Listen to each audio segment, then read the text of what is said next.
What is going on, everybody? It's Destiny Malibu and my co-host, DJ Desi. We are live, and we are so excited to be here and partnering with the Virgin Hotels Las Vegas and bringing you the Destiny Malibu podcast live on location and talking about something very close to our hearts that we are very passionate about, which is mental health.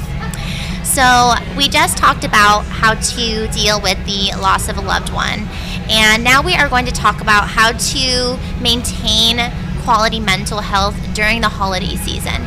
Thanksgiving, Christmas, New Year's, this is like a very intense time where people typically are seeing their family, they're typically traveling, they're typically, just a lot of different things going on at this time of the year. And I want to read to you guys a little quote, and this is from NAMI, which is a mental health organization, and it says that a NAMI study showed that 64% of people with mental illness report holidays make their conditions worse. Oy. 64%. That's a a lot. Very large percentage.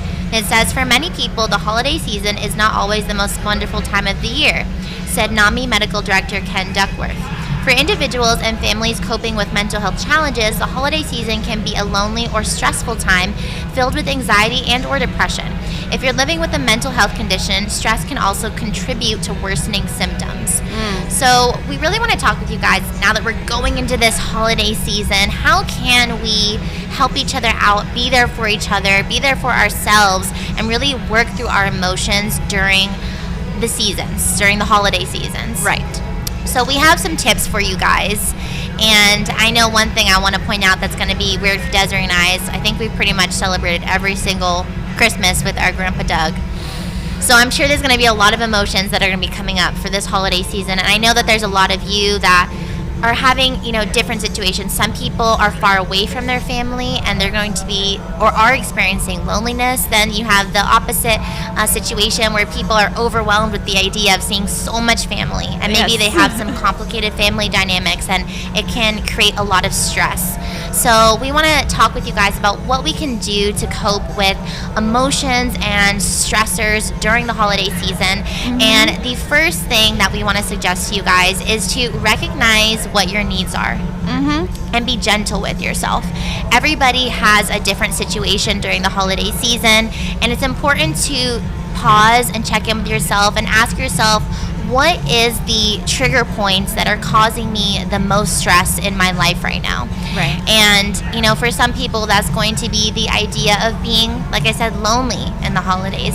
And how can we remedy that? Well, if you're worried about being lonely during the holidays, maybe, in advance, call up some friends and have a friend's Thanksgiving or a friend's Christmas party. Those are really fun. Desiree and I have done quite a few of those, and they're really a good time. Yes. And if you are someone who is overwhelmed with the idea of, making a shopping list and having to get all of those shopping details done on your own, maybe, delegate and ask someone else in your family or in your friend group if they can help you with getting all of the things done on your checklist that you need to accomplish. Exactly. I mean, Grandma would always ask us, and still asks us every year, can you make a list of things that you want so I don't have to think too hard about it? Yes. And sometimes that is the best thing. And I'm actually that person too. When it comes to like holiday gift shopping, I like to buy people gifts that I know they want. Like sometimes if I see something and I'm like, oh, this is so that person, I just know they'll love it. I'll make it a surprise.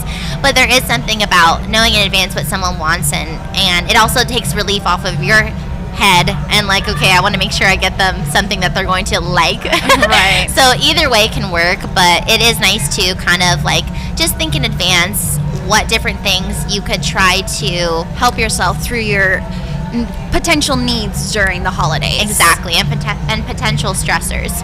And then something else that is really important to remember is to be thankful. Gratitude list, or what I'm thankful for list. I know that our family on my mom's side, every year we all stand in a circle, we hold hands, and we tell each other what we're thankful for. Some of us have a short, oh, I'm thankful for my family. Some of us have a lot to be thankful for. So it's always really nice to just hear everyone's thoughts on how they are thankful and what experiences they had that year that they're thankful for. Yes, and honestly, that's one of my favorite traditions of our family is we all, like Desi said, stand in a circle, and then we all share something that we're thankful for. And it's such a beautiful experience to just connect with everybody. And I think that's something that maybe if you haven't done that, maybe try it this year at your family get together. You know, maybe there's some tension in the room, maybe there are some issues there, or maybe you just haven't seen each other in a while and you want to feel connected. And when you all go around the room and say something that you're thankful for, by the end of it, when you finish that circle, you just feel, I don't know, your heart just feels so warm. And you feel closer to everyone, and you just want to give a big group hug. Yeah, you want to give a big group hug, and it's a very bonding experience, and it's one of my favorite traditions that we have as a family. Definitely. So highly suggest that. And in any time of our life when we're struggling with mental health, and especially during the holiday season, gratitude is genuinely a lifesaver. Yes. And when you are feeling down, when you are struggling with something, sometimes reframing your thoughts and focusing on something, even if it's small, that you're grateful for, can kickstart your mind to help you kind of move away from a direction that might not be so beneficial. Right. And we say this all the time, if you are having a bad day, let yourself feel that. Let yourself cry, let yourself feel what you need to feel. But just remember, after you have had that moment of expressing that part of your emotions, to then move over into gratitude to the best of your ability. And even if you're not feeling it, even if in the moment you are feeling really down and you're not feeling grateful for anything, just do me a favor and still make a list.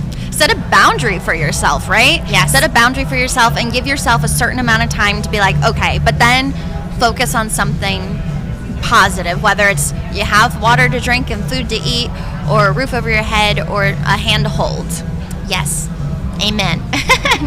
And speaking of boundaries, that's a good way to bring up another tip that we have for you guys. Is for a lot of people, sometimes the holiday season can be stressful because family dynamics can be complicated, and maybe you're going to see a relative or someone that you know brings up a little bit of stress in your soul.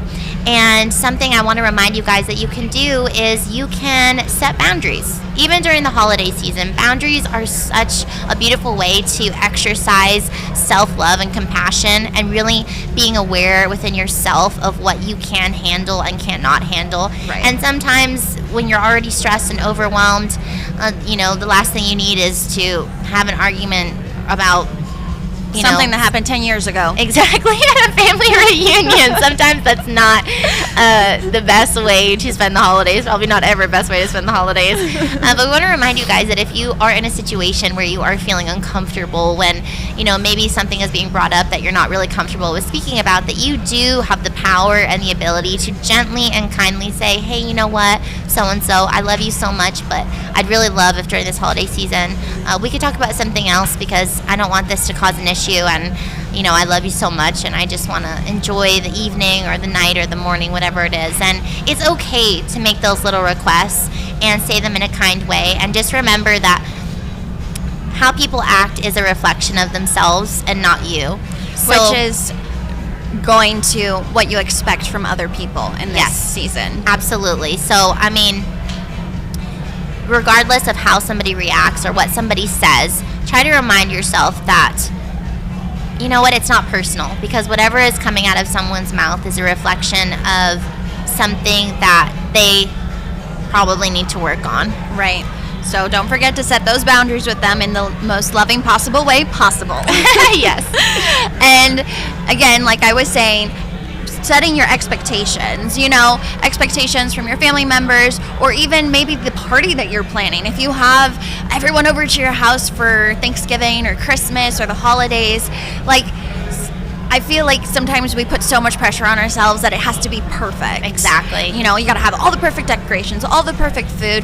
Oh my goodness, I got to have all the perfect gifts for everybody. But it's not about being perfect. It's about just enjoying the moment and loving each other and being patient with each other, and remembering that we all make mistakes, and it's okay, and we just got to be there for each other. It's the holiday season. It's supposed to be a time of happiness and love.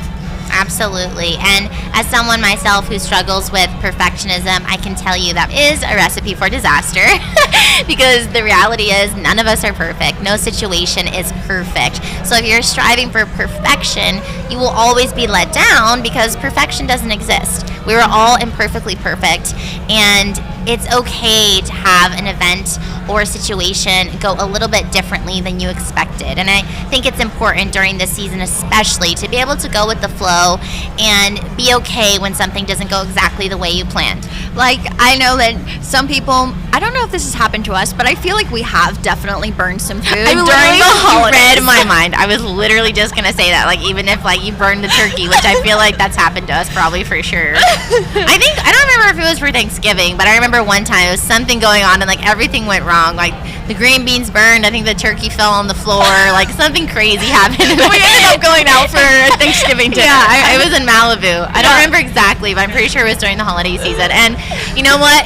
We all kind of, like, shed a tear because it was like, what the heck is going on? But then, you know, we laughed about it and we decided to turn it into a bonding moment, and we ended up going out to eat, and it was a great holiday. So it's okay if everything doesn't go exactly the way you planned. Yeah, for sure. Another thing that we want to remind you guys is that something that people sometimes struggle with during the holiday season is sometimes like a budget, because there's so much money being spent on gifts and, you know, family get-togethers and all this stuff. So setting a budget can be something that extremely can relieve stress, because you're like, okay, I'm spending this X amount of money on these gifts, on these decorations, on this, so that way, you know, at the end of the year, you're not like, oh my gosh, I went way over my budget, and, you know, get mad at yourself or however that goes. So it really is important to, you know, set a budget and, like, be aware of what it is that you want to spend money on in advance, because that is something that stresses out a lot of people during the holidays. Right. And if you have a chance to set aside a little bit of money throughout the year, then when you get to the end of the year, then you're like, oh, look, I've saved all this money, so I have this money, and then I can also spend this much more, and it just kind of builds on itself. Maybe you didn't get a chance to do that this year, but you can start planning for next year. Yes, exactly. And in addition, I think sometimes that we put an overemphasis on, like, spending money on expensive things for the holidays and gifts and things like that. But, you know, sometimes the best gifts aren't inexpensive.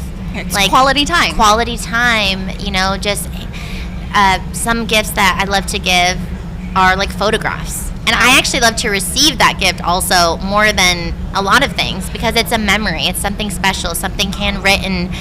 It's sometimes the sentimental value over the monetary value that, like, really hits home. So I just want to remind you guys that, like, the holiday season doesn't have to be super expensive. And if you do want to go all out and ball it out and, you know, get all those gifts, go for it. But it doesn't have to be that way either. And sometimes spending time with each other is the best gift that you could ever give. Amen. So we love you guys so much, and we hope that these tips help you through this holiday season. We are so excited to be live from the Virgin Hotels Las Vegas, and I'm Destiny Malibu. And I'm DJ Desi. And we hope that you guys come back for more episodes.